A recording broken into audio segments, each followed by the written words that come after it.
Hoje a gente vai conversar sobre a hierarquia presente na Igreja da Noite, lá na série O Mundo Sombrio de Sabrina. Em primeiro lugar, se encontra a fonte de poder e magia absoluta, que é o Senhor das Trevas, mais conhecido também como Lúcifer, Satã ou Satanás, e as leis dele são incontestáveis.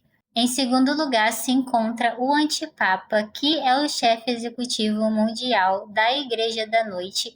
Ele é o líder religioso máximo e dita os dogmas da fé satânica. Em terceiro lugar, se encontra o Conselho das Bruxas e o Trivium Profano. O Conselho das Bruxas é o poder político, legislativo e regulador. Já o Trivium Profano é o poder judiciário, equivalente a uma Suprema Corte.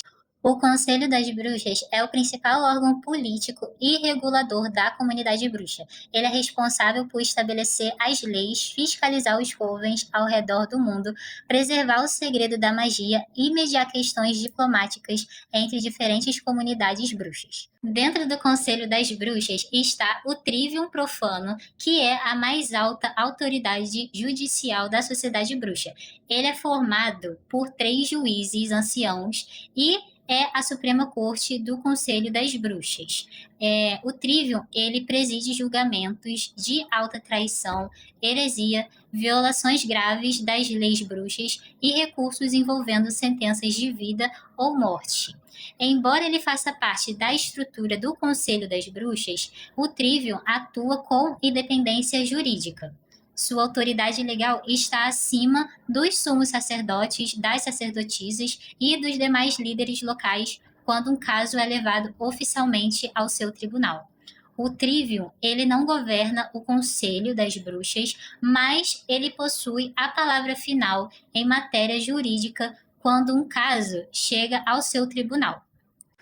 O Conselho das Bruxas e o Trivium Profano, eles permanecem distantes da administração cotidiana dos covens e normalmente só intervêm como nas denúncias formais nos casos de alta traição ou heresia, violações das leis das bruxas, ameaças ao segredo da magia, crises que afetem toda a comunidade bruxa e etc. A gente vê uma participação tanto do Conselho quanto do Trivium durante ali o julgamento da Sabrina e durante o julgamento do Ambrose, e a gente também vê uma participação do Conselho quando a Sabrina acaba manifestando aqueles milagres, e aí eles são convocados pelo Blackwood e eles meio que determinam que se a Sabrina manifestasse novos poderes, ela deveria ser banida.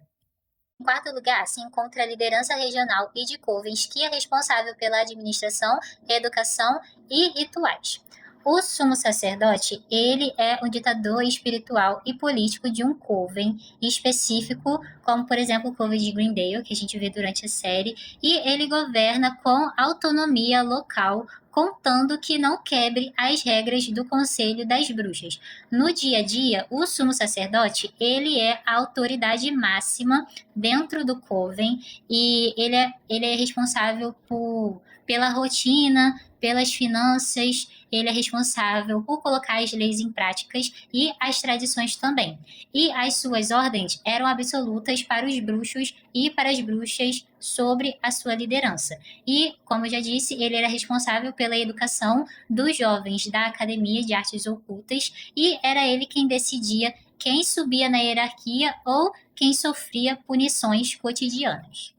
A Zelda, ela acaba assumindo o cargo de suma sacerdotisa quando o padre Blackwood acaba se afastando ali da Igreja da Noite. Mas esse cargo de suma sacerdotisa, ele não era reconhecido pela Igreja da Noite. O cargo mais alto que uma bruxa poderia alcançar dentro dos preceitos da Igreja da Noite era de irmã. Por isso que elas eram chamadas de Irmã Zelda, Irmã Hilda, Irmã Shirley e por aí vai.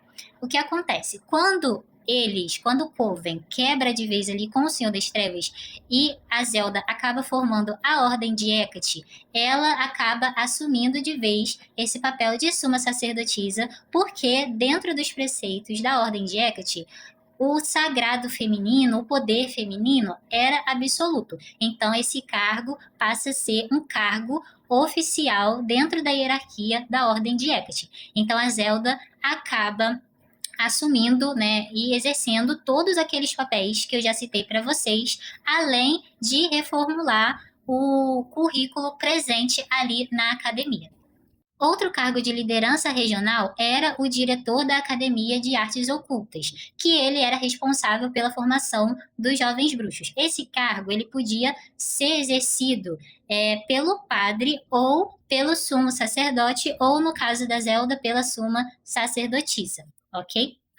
As facções masculinas dentro da Igreja da Noite também era um tipo de liderança regional. E a gente pode ver isso acontecendo através da Sociedade Judas, que foi formada pelo Blackwood, que era um comitê de elite que acabava influenciando as decisões do sumo sacerdote e controlavam a academia, até porque eram feiticeiros que eram delegados para funções especiais.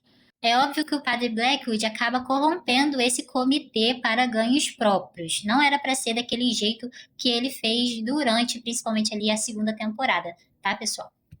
O quinto e último lugar na hierarquia da Igreja da Noite se encontrava os próprios bruxos e bruxas que assinaram o seu nome no livro da besta.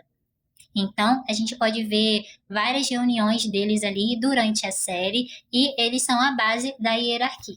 Os bruxos que são chamados de noviços, que são aqueles que ainda não assinaram o seu nome no livro da besta e que depois que assinam começam ali os seus estudos na academia, também fazem parte da base dessa hierarquia.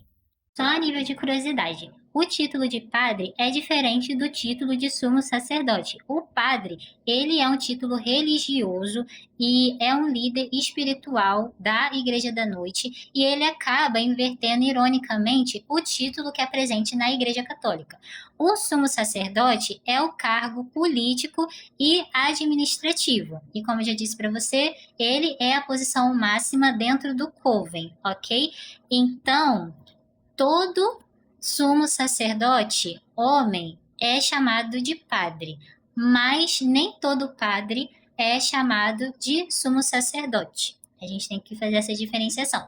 O que acontece é que o Blackwood, ao longo da série, ele acaba tendo os dois títulos, tanto de padre quanto de sumo sacerdote. Espero que vocês tenham gostado desse vídeo. Deixe aqui nos comentários se ficaram com alguma dúvida.